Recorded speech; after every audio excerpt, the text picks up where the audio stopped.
En el nombre del Padre, y del Hijo, y del Espíritu Santo. Amén.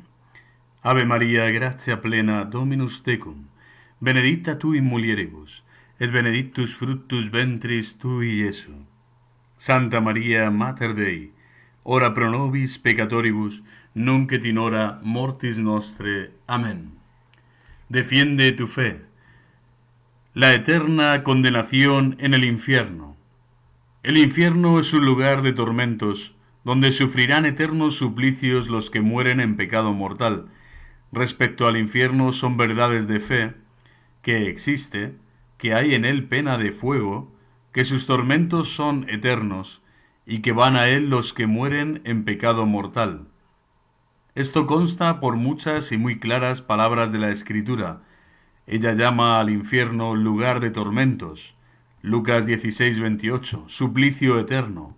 Mateo 25:46, fuego inextinguible. Marcos 9:42, y Dios dirá a los réprobos: apartaos de mí, malditos, al fuego eterno que está preparado para el demonio y sus ángeles. Mateo 25:41. 70 veces habla la Escritura del infierno, de estas, 25 en los Evangelios. La Iglesia siempre ha enseñado la existencia del infierno. Las almas de los que salen del mundo con pecado mortal actual, inmediatamente después de su muerte bajan al infierno, donde son atormentadas con penas infernales. Benedictus Deus, de Singer 531, y en esta Constitución de Benedicto XII, así lo enseña la Iglesia. Los que hayan respondido al amor y a la piedad de Dios irán a la vida eterna, pero los que hayan rechazado hasta el final serán destinados al fuego eterno que nunca cesará. Pablo VI lo volvió a recordar en el credo del pueblo de Dios, en el número 12, los que hayan rechazado hasta el final serán destinados al fuego que nunca cesará. La Sagrada Congregación para la Doctrina de la Fe insiste que la Iglesia, en una línea de fidelidad al Nuevo Testamento y a la tradición, cree en el castigo eterno que espera al pecador, que será privado de la visión de Dios, y en la repercusión de esta pena en todo su ser. Así lo dice la carta del 9 de mayo de 1979, sobre algunas cuestiones referentes a la escatología. Penas del infierno. Las penas del infierno son la privación de todo bien, de todo reposo, alegría, amor y esperanza, y en él especial la privación de Dios. Es la llamada pena de daño, el sufrimiento de todo mal y dolor. La Escritura la llama lugar de tormentos, y especialmente insiste en el suplicio del fuego. Se le denomina pena de sentido. Las penas del infierno serán iguales en duración para todos los condenados, pues son eternas. Pero en cuanto a la acervidad, serán diferentes, de acuerdo con la gravedad de los pecados y el abuso de las gracias recibidas. Dios dará a cada uno según sus obras. Romanos 2:6. Cuanto se ha engreído y regalado, dadle otro tanto de tormento y llanto. Apocalipsis 28:7. Pena de daño y pena de sentido. La privación de la vista de Dios se llama pena de daño, y es la más terrible de las penas del infierno. En efecto, nos priva para siempre de Dios, el bien infinito para el que fuimos creados, y al privarnos de Dios nos priva de todo otro bien y felicidad. En esta vida no podemos tener siquiera idea aproximada de la pena de daño, porque los bienes de este mundo nos entretienen y cautivan. Pero en la otra, al ver que fuera de Dios no puede haber bien alguno, los condenados experimentarán en toda su terrible realidad la infelicidad de verse privados de Él para siempre. Dios no deja de ser para el condenado el último fin y felicidad. Y esto es precisamente lo que hace la infelicidad del condenado, al considerar que ya nunca podrá alcanzar su último fin, ni ser feliz. El condenado tiende a Dios con la misma violencia con que una piedra dejada en el aire se lanza a su centro de gravedad, pero Dios lo rechazará, y entonces entrará aquel en eterno llanto y desesperación. La pena de sentido consiste en el fuego y demás tormentos que experimentarán los condenados. La Escritura lo llama fuego voraz e inextinguible, fuego que nunca se apaga. Repite 3 veces Cristo. Marcos 9:42. Remordimiento y desesperación. Todas las facultades tendrán en el infierno su castigo especial, y si el castigo de los sentidos es el fuego, y el de la inteligencia y la voluntad es la pena de daño, el castigo de la memoria es el remordimiento, y el de la imaginación es la desesperación. El remordimiento es la pena de la memoria, que le recuerda al condenado los muchos medios de salvación que tuvo en la tierra, el desprecio que hizo de ellos, y cómo vino a condenarse solo por su culpa. La desesperación es la pena de la imaginación, que le vive representando que sus tormentos durarán no por 1000 años ni por millones de años, sino mientras Dios sea Dios, por toda la eternidad. Eternidad de las penas. La eternidad de las penas del infierno es dogma de fe definido por la Iglesia, que consta en muchos lugares de la Sagrada Escritura. Así leemos en el Apocalipsis: serán atormentados día y noche por los siglos de los siglos. Apocalipsis 14:10. Dios dirá a los réprobos: id malditos al fuego eterno. Jesucristo lo nombra el suplicio eterno y el fuego que nunca se extingue. Mateo 25:41-26.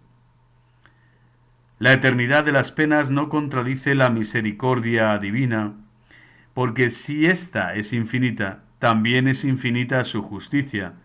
Por otra parte, esta verdad está tan claramente establecida en la Escritura y en las definiciones de la Iglesia, que el negarla equivale a dejar de ser católico. Para evitar el infierno debemos pensar con frecuencia en la eternidad de sus penas, para fomentar en nuestra alma el temor de Dios y el cumplimiento de sus mandamientos. No olvides, hijo, que para ti en la tierra solo hay un mal, que habrás de temer y evitar con la gracia divina, el pecado. El purgatorio. Su existencia. El purgatorio es un lugar de purificación en donde las almas justas que no han expiado completamente sus pecados lo expían con graves sufrimientos antes de entrar al cielo. Respecto al purgatorio, son verdades de fe que existe como lugar de expiación y que podemos ayudar a las almas allí detenidas. La existencia del purgatorio está claramente enseñada en el magisterio, implícitamente contenida en la Escritura y confirmada por la misma razón. Claramente enseñada por el magisterio eclesiástico. Baste citar estas palabras del Concilio de Trento. La Iglesia católica enseña que hay un purgatorio y que las almas allí detenidas reciben alivio por los sufragios de los fieles, principalmente por el santo sacrificio de la misa. De Singer 983. Implícitamente contenida esta enseñanza en la Sagrada Escritura. En efecto, después de narrar el libro de los Macabeos cómo Judas envió 12.000 dracmas de plata a Jerusalén para que se ofreciese un sacrificio por los muertos en el combate, agrega: es cosa santa y saludable el rogar por los difuntos a fin de que sean libres de sus pecados. Segundo libro de Macabeos 12:46. Pues bien, si no hubiera purgatorio, esta práctica no sería santa y saludable, sino inútil, pues ni las almas del cielo necesitan oraciones, ni las del infierno pueden aprovecharlas. Confirmada también esta enseñanza del purgatorio por la razón. En efecto, hay almas que mueren en gracia de Dios, pero sin haber expiado convenientemente sus pecados. Pues bien, Dios sería injusto al condenarlas, porque están en gracia, y sería injusto el introducirlas así al cielo, porque no han satisfecho debidamente a su justicia. Debe, pues, existir para estas almas un lugar intermedio donde se purifiquen antes de entrar al cielo. El cardenal Ratzinger, en un informe sobre la fe, publicado en la BAC en el año 1985, en su página 162 nos dice: la Reforma, en teoría, no admite el purgatorio, el protestantismo, o Bergoglio y todo su mundo, por consiguiente, las oraciones por los difuntos. Pero en la práctica, al menos los luteranos alemanes han vuelto a ellas justificándolas con algunas consideraciones teológicas.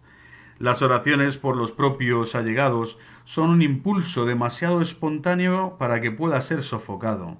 Es un testimonio bellísimo de solidaridad, de amor, de ayuda que va más allá de las barreras de la muerte. De mi recuerdo o de mi olvido depende un poco de la felicidad o de la infelicidad de aquel que me fue querido y que ha pasado ahora a la otra orilla, pero que no deja de tener necesidad de mi amor. Qué bellas palabras del cardenal Ratzinger. Penas del purgatorio. Dos clases de penas se sufren en el purgatorio: la pena de daño o privación de la vista de Dios, y la de sentido, que consiste en el fuego y otros padecimientos.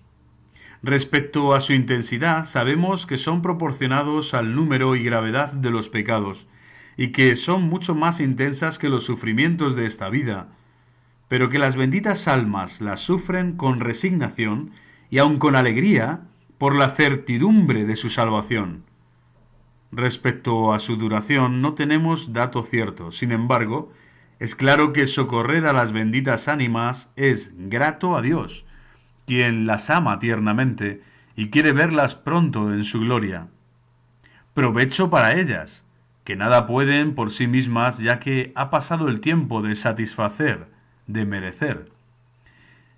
Y útil a nosotros, pues se convertirán en poderosas intercesoras nuestras. En especial hemos de pedir por aquellas con quienes nos unan vínculos de parentesco, amistad y gratitud, y por aquellas que puedan estar sufriendo por causa nuestra. Podemos socorrer a las benditas almas, con oraciones, comuniones, limosnas y buenas obras, por indulgencias ganadas en su favor, y sobre todo por el santo sacrificio de la misa. La eterna felicidad del cielo. El cielo es el lugar de la eterna felicidad, donde Dios recompensa a los justos. Venid, benditos de mi Padre, a poseer el reino que os tengo preparado desde el principio del mundo. Mateo 25:34. Es tan diferente a todo lo que conocemos que nos es difícil imaginar ese premio. Por la fe, sin embargo, sabemos que existe. La gloria del cielo es esa felicidad que el hombre desea vehementemente en esta tierra. El corazón humano está hecho para amar a Dios, y algunas veces lo consigue y otras, en cambio, se queda en las criaturas que nos ocultan a Dios. Pero en la tierra el gozo es siempre incompleto, mientras que en el cielo la dicha es perfecta, y no tendrá ya fin.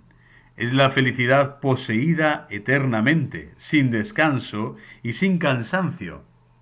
No podemos expresar con palabras humanas la gloria del cielo. San Pablo nos advierte que ni el ojo vio ni el oído oyó, ni vino a la mente del hombre lo que Dios ha preparado para los que le aman. 1 Corintios 2:9. El Apocalipsis canta que Dios mismo será con ellos su Dios y enjugará las lágrimas de sus ojos, y la muerte no existirá más, ni habrá duelo, ni gritos, ni trabajo, porque todo esto es ya pasado. Apocalipsis 21:3, 4. San Agustín comenta: descansaremos y contemplaremos y amaremos y alabaremos. De Civitate Dei 22:30. Es lo que enseña la Iglesia. Veremos con claridad al mismo Dios, trino y uno, tal cual es. El Concilio de Florencia así lo describe en el Dessinger 693. Este contemplar a Dios cara a cara es lo que llamamos visión beatífica y ocupará nuestra vida en el cielo, llenándonos de felicidad. La visión beatífica. La visión beatífica es la visión directa e intuitiva de Dios. En este mundo no conocemos a Dios sino por raciocinio en cuanto las criaturas nos revelan su existencia. En la otra vida lo veremos tal como es, en su misma esencia y belleza infinita. Primera carta de Juan 3:2. Para poder ver a Dios, éste nos eleva a un modo de conocer mucho más perfecto, que se llama la luz de la gloria, lumen gloria, luz sobrenatural que perfecciona nuestro entendimiento, ya que la visión de la esencia de Dios está sobre la naturaleza del hombre. El objeto principal de la visión beatífica es Dios mismo, pero en la esencia divina verán las almas cuanto les cause placer, como los misterios que creyeron en la tierra y muchas verdades y sucesos de este mundo. La visión de Dios produce el amor beatífico. Conociendo su infinita bondad y belleza, no podemos menos de amarlo con todo nuestro corazón. Nos advierte el apóstol que la fe y la esperanza desaparecen en la otra vida. Ahí ya no creemos, sino que vemos. Ya no esperamos, sino que poseemos. Mientras que el amor en el cielo se aumenta y perfecciona. El amor de Dios nos hará felices porque comprenderemos que Dios, infinito bien e infinita belleza, es nuestro bien propio. Esto es, se nos dará para saciar la sed de felicidad de nuestro corazón. Posesión de todo bien, ausencia de todo mal. En el cielo tendremos en Dios todo bien, toda felicidad y la realización de todo deseo, porque Dios es el bien infinito. Quedarán embriagados con la abundancia de tu casa y les harás beber en el torrente de tus delicias, dice el rey David en el Salmo 35:9. Ningún mal puede haber en el cielo, ni pecado, ni posibilidad de él, pues seremos confirmados en gracia.